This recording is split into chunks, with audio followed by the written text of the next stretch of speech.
శ్రీమతి మాధవిరెడ్డి గారు కడప.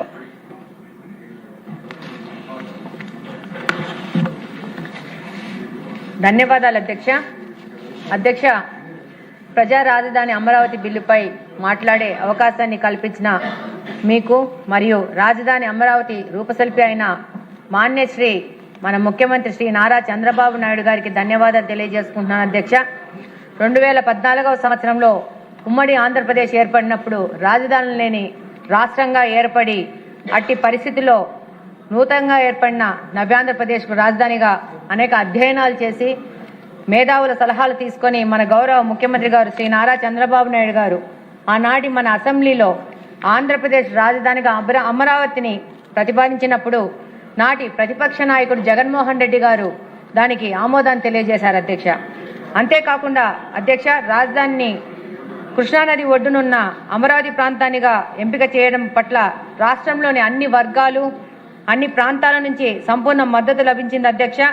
దీనికి గాను 2015 అక్టోబర్ 22న దసరా పండుగ నాడు కనకదుర్గమ్మ వారి ఆశీస్సులతో 4 అంశాలను ప్రాతిపదికగా రాష్ట్ర ప్రజల ఆకాంక్షలు, యువత భవిష్యత్తు, భావితరాల అవసరాలు, ఆధునిక సాంకేతిక ప్రాతిపదికన దేశ ప్రధాని నరేంద్ర మోడీ గారి సమక్షంలో 50 మంది ఆంధ్ర రాష్ట్ర ప్రజానీక హర్షాతికేతనాల మధ్య వారి మద్దతుతో మన గౌరవ ముఖ్యమంత్రులు శ్రీ నారా చంద్రబాబు నాయుడు గారు మన ప్రజా రాజధాని అంకురార్పణ చేయడం జరిగింది అధ్యక్ష.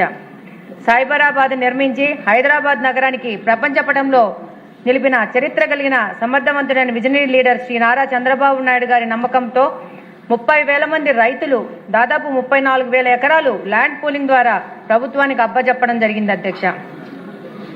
14-19 మధ్యన సంపూర్ణ మద్దతు ఇచ్చిన జగన్ గారు 2019 సార్వత్రిక ఎన్నికల్లో తన మనసులో ఉన్న 3 ముక్కల ఆట గురించి కానీ రాజధాని మీద ఉన్న తనకున్న అభిప్రాయాన్ని కానీ చెప్పకుండా ఒక్క ఛాన్స్ అంటూ మాటలు చెప్పి తల్లిని చెల్లిని కూడా అందులో పావులను చేసి అబద్ధాలు చెప్పి పాదయాత్రలు చేసి అధికారంలోకి రాగానే వాటన్నిటిని అబద్ధం మాటలు మోసం మాటలుగా నిర్ణయం చేసుకుంటూ ఒక డిక్టేటర్ లాగా నియంతలాగా ఏ విధమైన అధ్యయనాలు కమిటీలు చర్చలు లేకుండా తన మాటే వేదం లాగా శాసనం లాగా ప్రజల ఆశయాలను అడియాసలు చేస్తూ అమరావతి రద్దు 3 రాజధానుల ఆట మొదలుపెట్టి 3 ముక్కల ఆట మొదలుపెట్టి పైశాచిక ఆనందంతో ప్రజలను దగా చేశారు అధ్యక్ష.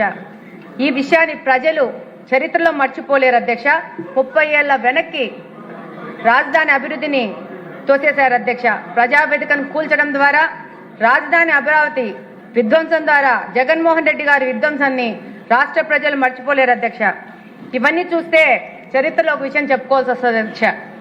మహమ్మద్ బిన్ తుగ్లక్ మనము పాఠ్యాంశాల్లో చదివింటాం అధ్యక్ష.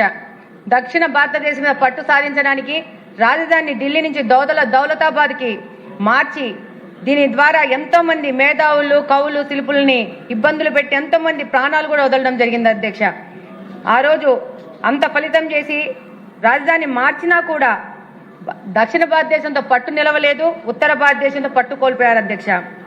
దీనివల్ల మళ్ళా 1335లో రాజధానిని ఢిల్లీకి మార్చినా కూడా ఆయన రాజ్య ప్రభ పోయింది అధ్యక్ష. అందుకే ఆయన్ని పిచ్చి తుగ్లక్ అంటారు అధ్యక్ష. కానీ ఇప్పుడు రాజరికాలు లేవు అధ్యక్ష. ప్రజాస్వామ్యం, ప్రభుత్వాలు ప్రజల ఆకాంక్షల్ని యువత యొక్క భవిష్యత్తుని వారికి ఆదాయ మార్గాలు వెలుగుతూ వాళ్ళకు ఉపాధి అవకాశాలు వెలుగుతూ పనిచేయాల్సిన అవసరం ఉంటుంది అధ్యక్ష. బటన్లు నొక్కితే సరిపోదు అధ్యక్ష. అభివృద్ధి, పరిశ్రమలు రావడము, వసతుల ఏర్పాటు ఇలాంటివన్నీ చేయాల్సిన అవసరం ఉంటుంది అధ్యక్ష. కానీ వైకాపా పార్టీ ఈ విధ్వంసంలో భాగమైంది అధ్యక్ష. భవిష్యత్తులో ఈ 5 సంవత్సరాలని ఎలా విధ్వంసం చేసి ఒక రాష్ట్రాన్ని నష్టపరుస్తారో పాఠ్యాంశంగా చేస్తారేమో అని అనుకుంటున్నాం అధ్యక్ష. 5 సంవత్సరాల అవకాశం ఇస్తే రాజధాని నాశనము చేశారు. రాయలసీమ ఉత్తరాంధ్రకు ఏమి చేయలేక రెండింటికి రెడ్డ చేవడిగా 151 స్థానాలు ఎంతో ఆశతో పెట్టుకొనిస్తే అందులో 5 తీసేసి 11 స్థానాలకు పరిమితమయ్యారు అధ్యక్ష. ఇది గతం అధ్యక్ష. ప్రజలు శాంతిపరులు, అవకాశం ఇస్తారు. సద్వినియోగం చేసుకుంటే మళ్ళా అవకాశం ఇస్తారు. దుర్వినియోగం చేసుకుంటే 11 నెంబర్ను ఒక ఎగ్జాంపుల్ లాగా ఇస్తారని 2024 ఎలక్షన్లో ప్రజలు తెలియజేశారు అధ్యక్ష. మూడు ముక్కలాట ఘనకార్యం ఏంటంటే ప్రజల సొమ్ముతో 500 కోట్లు ఉపయోగించి ఋషికొండకు గుండు గీసి ఒక ప్యాలెస్ కట్టుకుని తన కుటుంబ సభ్యులకి 3 భవనాలు కట్టుకున్న చరిత్ర అధ్యక్ష జగన్మోహన్ రెడ్డి గారిది. అలాగనే అధ్యక్ష ఎలక్షన్ ముందు ఏ మాత్రము రాజధాని మీద ఆయనకున్న అభిప్రాయాన్ని కానీ మూడు ముక్కల ఆటల మీద ఆయనకున్న ఆలోచన కానీ ప్రజలు పసిగట్టింటే ఆయనకు అవకాశం ఇచ్చే అవకాశం లేదు అధ్యక్ష. ఎక్స్ సీఎం అని చెప్పే అవకాశం కూడా లేదు అధ్యక్ష. అలాగనే రాష్ట్రానికి ఈ అవస్థ కూడా ఉండేది కాదు అధ్యక్ష. ఈరోజు 164 సీట్లు కూటమికి వస్తే ఆ రోజు అమరావతి రైతులు 1631 రోజులు దీక్ష చేశారు అధ్యక్ష. ఈ యొక్క నెంబర్లన్నీ యాడ్ చేస్తే 11 వస్తుంది అధ్యక్ష. ఇది ఫ్యాన్సీ నెంబర్ కాదు, ఫ్యాన్ నెంబర్ అధ్యక్ష. ఇందాకనే అచ్చెన్న భావోద్వేగంతో ఆ రోజు జరిగిన పరిస్థితులను తెలియజేశారు అధ్యక్ష. ఇది అచ్చెన్న భావోద్వేగం కానీ ఇక్కడ ఆ రోజు గెలిచిన ప్రజా ప్రతినిధుల భావోద్వేగం కాదు అధ్యక్ష. రాష్ట్రం యొక్క భావోద్వేగం, రాష్ట్రం యొక్క ఆవేదన అధ్యక్ష. ఏ విధంగా ఈ రాష్ట్రాన్ని నాశనం చేయాలో కళ్ళకు కట్టినట్టు తెలియజేశారు అధ్యక్ష. భవిష్యత్తులో ఇలాంటి వికృత రాక్షస క్రీడ జరగకుండా చట్టబద్ధత కల్పించాల్సిన అవసరం రాజధానికి ఎంతగానో ఉంది అధ్యక్ష. రాజధాని అభివృద్ధి జాతీయ అంతర్జాతీయ సంస్థలు రాజధానికి రావాలంటే ఈ చట్టబద్ధత చేసి వారికి భరోసా కల్పించాల్సిన అవసరం ఉంది అధ్యక్ష. ఢిల్లీ స్థాయిలో అమరావతి గుర్తింపు చూపి దేశ చిత్రపటంలో అమరావతిని అధికారంగా చూపించాలంటే ఈ చట్టబద్ధత అవసరం అధ్యక్ష. ఈరోజు ఈ గౌరవప్రదమైన సభలో ఆంధ్రప్రదేశ్ సంబంధించిన 5 కోట్ల ప్రజల ఆత్మగౌరవ ప్రతీక అమరావతి గురించి మాట్లాడడం అదృష్టంగా భావిస్తున్నాను అధ్యక్ష. అమరావతి కేవలం ఒక నగరం కాదు అధ్యక్ష, అది జాతి కళ, రాబోయే తరాల భవిష్యత్ అధ్యక్ష. 2014-19 మధ్యన 2019-24 మధ్య కాలంలో ఉన్న వైసీపీ అమరావతిపై చేయన కుట్రలు లేవధ్యక్ష. ఒకవైపు ప్రజా రాజధాని నిర్వీర్యం చేస్తూనే భూములిచ్చిన రైతుల మీద దాడులు చేయడం జరిగింది అధ్యక్ష. 3 రాజధానుల పేరుతో రాష్ట్రంలో ఏ ప్రాంతాన్ని అభివృద్ధి చేయకుండా 5 ఏళ్లు కాలయాపన చేయడమే కాకుండా అధికారం కోల్పోయినాక 24 తర్వాత పగబట్టిన పాము వలె పదే పదే విషం చిమ్ముతున్నారు అధ్యక్ష. గత పార్లమెంటు శీతాకాల సమావేశాల్లో బిల్లు పాస్ చేసే సమయంలో జగన్మోహన్ రెడ్డి గారు నేషనల్ మీడియా ముందుకు వచ్చి అమరావతి నది గర్భంలో నిర్మిస్తున్నారని కనీసం నాగరికతపై అవగాహన లేని మాటలు మాట్లాడారు అధ్యక్ష. రాజధాని నిర్మాణానికి అంత భూమి అవసరం లేదంటూ నిర్మాణాల గురించి చులకన చేసి మాట్లాడారు అధ్యక్ష. రాజధానిలో చదరపు కిలోమీటర్కు 9,000 కోట్ల రూపాయలు ఖర్చు చేస్తున్నారని ఆరోపణలు చేస్తూ అబద్దాలు చెప్తూ అమరావతిపై విషం చల్లుతున్నారు అధ్యక్ష. అలాగనే వైకాపా సలహాదారుడు, సకల శాఖ సలహాదారుడు రోజుకో మాట మారుస్తూ 5 కోట్ల ఆంధ్రాల కలల స్వప్నమైన ఇప్పటికీ అదే విషయం చిమ్ముతున్నారు అధ్యక్ష. వైకాపా తన పత్రికలో ప్రతిరోజు అమరావతిపై అసత్య కథనాలు వడ్డీ వారిస్తూ రాజధాని మీద అబద్దాలు రాస్తూ ముందుకు పోతోంది అధ్యక్ష. అమరావతికి ఆర్థిక సాయం ఇవ్వవద్దని ప్రపంచ బ్యాంకుకు, ఇతర సంస్థలకు వైకాపా నాయకులు లేఖలు రాస్తూ ఆంధ్రులకు తీవ్ర అన్యాయం చేస్తున్నారు అధ్యక్ష. అమరావతి సెల్ఫ్ ఫైనాన్స్ ప్రాజెక్టు రాజధాని అభివృద్ధి చేయగా మిగులు భూములు అమ్మగా వచ్చిన సొమ్ముతో ప్రభుత్వం అప్పులు తీర్చుతుంది అధ్యక్ష. గత ఏడాది విస్తృతంగా కురిన వర్షాలకు రాజధాని మునిగిపోతుందని పాత ఫోటోలు చూపించి ప్రజలను మభ్యపెట్టే ప్రణాళికలో ముందుకు పోతుంది అధ్యక్ష వైకాపా పార్టీ. నిబంధనలకు అనుగుణంగా జీవోలు జారీ చేస్తే వివిధ ప్రైవేట్ సంస్థలకు అమరావతి నిర్మాణ పనులు అప్పగిస్తుంటే దానిపై రాద్ధాంతం చేస్తున్నారు అధ్యక్ష. వైకాపా పార్టీ నాయకుడి ఇంట్లో కూడా పెద్ద వర్షం పెడితే అది సింక్ కావడానికి 10 నిమిషాలు పడుతుంది. ఆ విషయం కూడా మర్చిపోయి వాళ్ళు అబద్దాలు క్రియేట్ చేస్తున్నారు అధ్యక్ష. రాజధాని రైతులకు నిబంధనలకు లోబడి ప్లాట్లు కేటాయిస్తుంటే వైసీపీ సోషల్ మీడియాలో అసత్య పోస్టులు పెట్టి రైతులను ఆందోళన గురి చేస్తున్నారు అధ్యక్ష.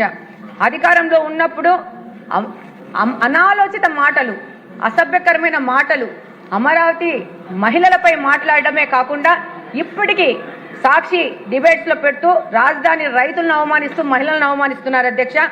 అధికారంలో ఉన్నప్పుడు రాజధానిలో అరటితోట్ల దగ్ధం చేసినప్పుడు ఇప్పటికీ ఏదో ఒక అగ్ని ప్రమాదం జరుగుతూనే ఉంది అధ్యక్ష. దీని మీద ప్రభుత్వం కమిటీ కూడా వేయడం జరుగుతుంది అధ్యక్ష. అలాగనే quantum valley, Ratan Tata innovation hub, విశాఖలో ఏఏ హబ్ వంటివి యువతకు ఉపాధిని కల్పించడంతో పాటు శాస్త్ర సాంకేతిక రంగాల్లో మార్పులకు ప్రభుత్వం ప్రయత్నిస్తుంటే వాటి మీద విషం జల్లుతున్నారు అధ్యక్ష.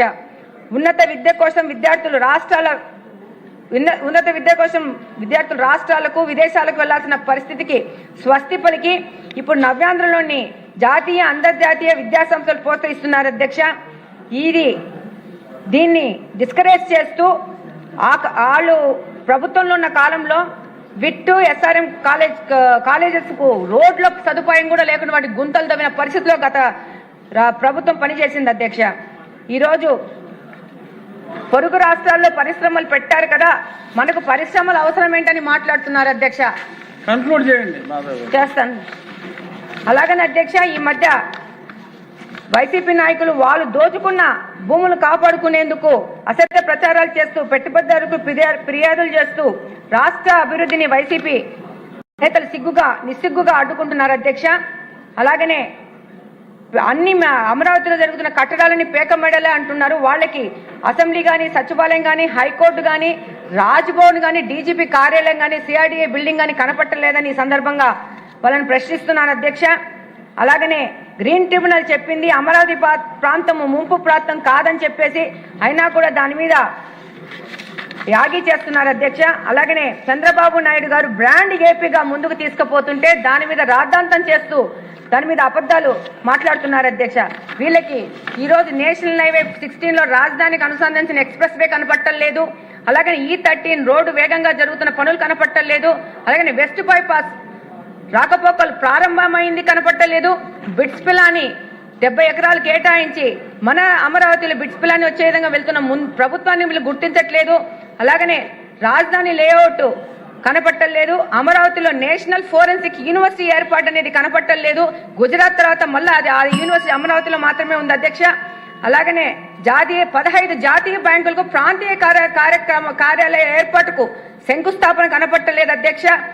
అలాగనే అధ్యక్ష 150 కోట్లతో ప్రపంచ స్థాయి గ్రంథాలయాన్ని ఏర్పాటు చేస్తే అందులో 100 కోట్లు విరాళాల ద్వారా ఏర్పాటు చేస్తున్నారు అధ్యక్ష. ఇది కూడా కనపట్టలేదు అధ్యక్ష.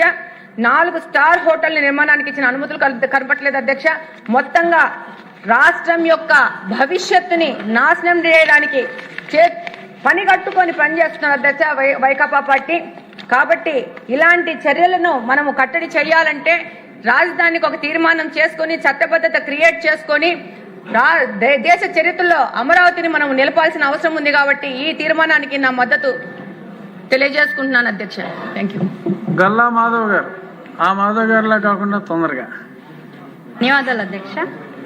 నేడు అమరావతి రాజధాని అంశంపై అమరావతి రాష్ట్ర రాజధాని అనే ప్రతిపాదనపై మాట్లాడే అవకాశం కలగడం నా అదృష్టంగా భావిస్తున్నాను అధ్యక్ష. రాజధాని అనే అంశం ఒకవైపు ఆనందంతో అనేక ఆశలతో, మరోవైపు ఉద్వేగంతో నిండిన మనసుతో నేడు ఈ సభ ముందుకు వచ్చింది అధ్యక్ష.